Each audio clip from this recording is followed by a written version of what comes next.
फटाफट अंदाज में देख लेते हैं टॉप न्यूज में वो तमाम खबरें जो सुबह से लेकर शाम तक सुर्खियों में रही। आज हुई मोदी कैबिनेट की बैठक में बिहार में गंगा नदी पर 6 लेन की केबल ब्रिज बनाने के लिए मंजूरी मिल गई है। यह पुल दीघा से सोनपुर को जोड़ेगा। करीब 4.5 किलोमीटर लंबा यह पुल 42 महीने में बनकर तैयार होगा। इसे बनाने में 3000 करोड़ रुपए खर्च होंगे। पुल के नीचे बड़े जहाज भी आसानी से गुजर पाएंगे। इससे देश में अंतर्देशीय जल परिवहन को भी मदद मिलेगी। अगले साल होने वाले लोकसभा चुनाव से पहले कांग्रेस सांसद राहुल गांधी भारत न्याय यात्रा शुरू करेंगे। ये 14 जनवरी से मणिपुर से शुरू होकर 20 मार्च को मुंबई में खत्म होगी। इस दौरान यात्रा 14 राज्य और 85 जिलों को कवर करेगी। इस दौरान राहुल गांधी बस से और पैदल 6200 किलोमीटर से ज्यादा की यात्रा करेंगे। कांग्रेस महासचिव केसी वेणुगोपाल ने आज मीडिया को बताया कि भारत जोड़ो यात्रा के बाद कांग्रेस पार्टी भारत न्याय यात्रा करेगी। ये मणिपुर से शुरू होकर नागालैंड, असम, मेघालय, बंगाल, बिहार, झारखंड, ओडिशा, छत्तीसगढ़, उत्तर प्रदेश, मध्य प्रदेश और राजस्थान होते हुए महाराष्ट्र में समाप्त होगी।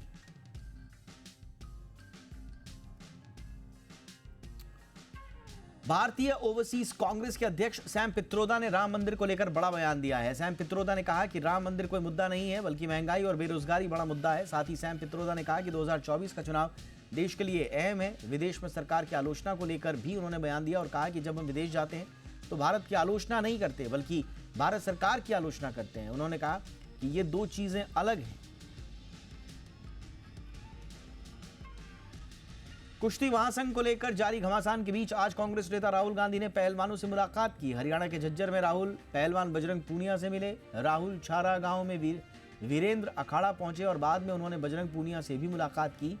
आपको बताएं कि हरियाणा में 2024 में विधानसभा चुनाव होने हैं। कांग्रेस जाट वोटों पर नजर बनाए हुए है। इसके चलते पहलवानों के साथ राहुल का आना काफी अहम माना जा रहा है।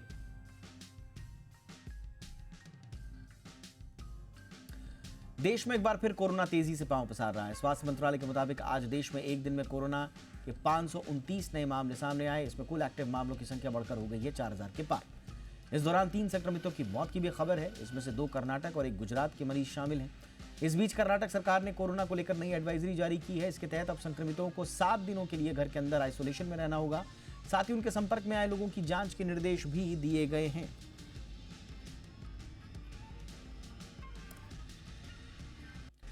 सरकार अब भारत ब्रांड के तहत 25 रुपए प्रति किलो दर पर चावल बेचेगी। सरकार पहले से ही इस ब्रांड के तहत आटा और दालें बेचती है। अभी देश में चावल की औसत कीमत 43 रुपए प्रति किलो है। इसे नाफेड, एनसीसीएफ और केंद्रीय भंडार आउटलेट के जरिए बेचा जाएगा। इसी साल 6 नवंबर को केंद्र सरकार ने 27 रुपए 50 पैसे प्रति किलो की कीमत पर भारत आटा लॉन्च किया था। इसे 10 किलो और 30 किलो के पैक में उपलब्ध कराया गया है। गेहूं की बढ़ती कीमत की वजह से यह फैसला लिया गया था। अभी देश में आटे की औसत कीमत 35 रुपए किलो है। अयोध्या रेलवे स्टेशन का नाम बदलकर अयोध्या धाम जंक्शन कर दिया गया है। अयोध्या से बीजेपी सांसद लल्लू सिंह ने आज सोशल मीडिया पर पोस्ट के जरिए ये जानकारी दी। अयोध्या में 22 जनवरी को राम मंदिर की प्राण प्रतिष्ठा का कार्यक्रम होना है। इससे पहले 30 दिसंबर को पीएम अयोध्या में नए एयरपोर्ट और नए बने रेलवे स्टेशन का उद्घाटन करेंगे। पीएम मोदी इस दौरान जनसभा को संबोधित करने के साथ ही एक बड़ा रोड शो भी करेंगे।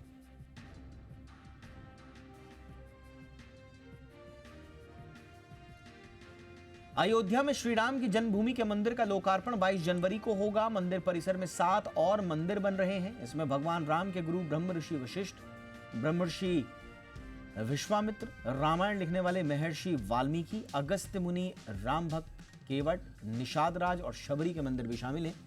ये सभी अगले साल कंप्लीट हो जाएंगे। श्री राम जन्मभूमि तीर्थ स्थल ट्रस्ट के महासचिव चंपत राय ने ये जानकारी दी है। उन्होंने बताया कि मंदिर का निर्माण कार्य तेजी से चल रहा है। मंदिर का ग्राउंड फ्लोर बनकर तैयार हो चुका है।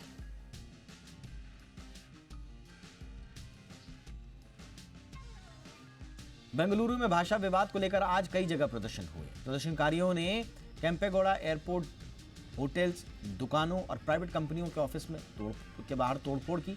उपद्रवियों ने कई जगहों को निशाना भी बनाया और इनके साइन बोर्ड्स पर कन्नड़ की बजाय हिंदी, अंग्रेजी भाषा लिखी है, उनको खास तौर पर निशाने पर लिया गया। प्रदर्शनकारियों ने ऐसे साइन बोर्ड्स फाड़ दिए या उन पर कालिख पोत दी।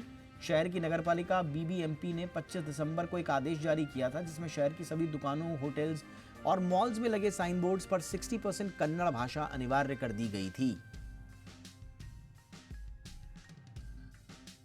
दिल्ली सहित पूरे एनसीआर में आज सुबह घना कोहरा छाया रहा। कई इलाकों में विजिबिलिटी 0 रही। इससे हवाई और रेल सेवाएं प्रभावित हुई हैं।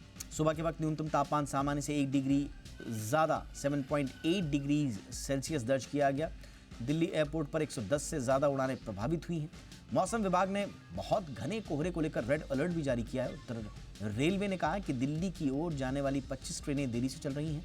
सफदरगंज में सुबह 5:30 बजे विजिबिलिटी 50 मीटर दर्ज की गई, जबकि पालम में ये 125 मीटर रही।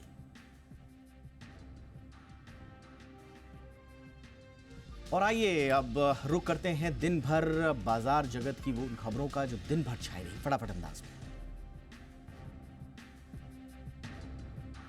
प्रिसीजन मशीन प्रोडक्ट बनाने वाली हैप्पी फोर्जिंग की आज बाजार में एंट्री हो गई है। बीएसई पर इसके शेयर 18% प्रीमियम के साथ 1000 रुपए के ऊपर लिस्ट हुए। कंपनी का आईपीओ 19 से 21 दिसंबर के बीच खुला था। इसका प्राइस बैंड 808 रुपए से 850 रुपए प्रति शेयर था। ये इश्यू 82 गुना से ज्यादा सब्सक्राइब हुआ था। हैप्पी फोर्जिंग के मुख्य रूप से ऑटोमेटिव, ऑफ हाईवे व्हीकल, तेल और गैस, पावर जनरेशन, रेलवे है और विंड टर्बाइन से जुड़ी हुई जो इंडस्ट्रीज हैं, इन जैसे सेक्टर्स के ओरिजिनल इक्विपमेंट मैन्युफैक्चरर्स को सर्विस प्रोवाइड करती है। मुफ्ती ब्रांड से कपड़े बनाने वाली कंपनी फ्रेडो ब्रांड्स मार्केटिंग की लिस्टिंग सपाट रही। कंपनी के शेयर 0.84% के मामूली प्रीमियम पर लिस्ट हुए। इसका इशू प्राइस 280 रुपए था, जबकि इसके शेयर 282 रुपए पर लिस्ट हुए। हालांकि आखिर में कंपनी के शेयर 11.5% की मजबूती के साथ 312 रुपए पर बंद हुए। ये आईपीओ पिछले हफ्ते 18 से 20 दिसंबर के बीच में खुला था। आईपीओ को निवेशकों से शानदार प्रतिक्रिया मिली थी और करीब ये 52 गुना सब्सक्राइब हुआ था। अहमदाबाद हेडक्वार्टर वाली कंपनी आरबीजेड ज्वेलर्स की बाजार में आज सपाट लिस्टिंग हुई। इसके शेयर बाजार में 100 रुपए के भाव पर लिस्ट हुए, जो उसका इश्यू प्राइस था। हालांकि तुरंत ही इनके शेयरों में 5% का अपर सर्किट भी लग गया, जो बाजार बंद होने तक नहीं खुला। इसके आईपीओ को निवेशकों से अच्छी प्रतिक्रिया मिली थी और यह करीब 17 गुना सब्सक्राइब हुआ था। आरबीजेड ज्वेलर्स ने 2008 में कारोबार की शुरुआत की थी। ये एंटीक डिजाइन में विशेषज्ञता रखते हैं। कैनरा बैंक अपनी mutual fund subsidiary company Canara Robeco AMC को शेयर बाजार में लिस्ट करने जा रहा है।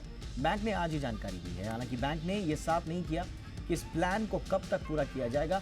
बैंक ने कहा कि लिस्टिंग से जुड़े फैसले उचित समय पर कर लिए जाएंगे। कैनरा बैंक ने एक्सचेंज फाइलिंग में बताया कि बैंक के बोर्ड ने Canara Robeco asset management company को लिस्ट करने की प्रक्रिया शुरू करने के लिए सैद्धांतिक रूप से मंजूरी दे दी है। बैंक ने बताया कि यह मंजूरी तय प्रक्रियाओं और रेगुलेटरी अप्रूवल्स के अधीन है। General insurance company ICICI Lombard को जीएसटी का कम भुगतान करने को लेकर 5 करोड़ 66 लाख रुपए का डिमांड नोटिस मिला है। आईसीआईसीआई लोम्बार्ड शेयर बाजार को दी सूचना में उसने कहा कि उसे भोपाल सीजीएसटी और केंद्रीय उत्पाद शुल्क से डिमांड नोटिस मिला है। कंपनी ने बताया कि 56,60,000 रुपए का जुर्माना भी लगाया गया है। जीएसटी और जुर्माने को मिलाकर कुल डिमांड 6 करोड़ 22 लाख रुपए की है। मार्केट रेगुलेटर सेबी ने म्यूचुअल फंड में नॉमिनेशन के चॉइस की मियाद बढ़ा दी है। अभी तक जिन निवेशकों ने नॉमिनेशन चॉइस का विकल्प नहीं चुना है, वो अब 30 जून तक ये विकल्प चुन सकेंगे। पहले यह मियाद 31 दिसंबर को खत्म हो रही थी। म्यूचुअल फंड के निवेशकों को नॉमिनेशन करने या नहीं करने का विकल्प चुनना है। विकल्प नहीं चुनने पर म्यूचुअल फंड अकाउंट से विड्रॉल नहीं कर पाएंगे।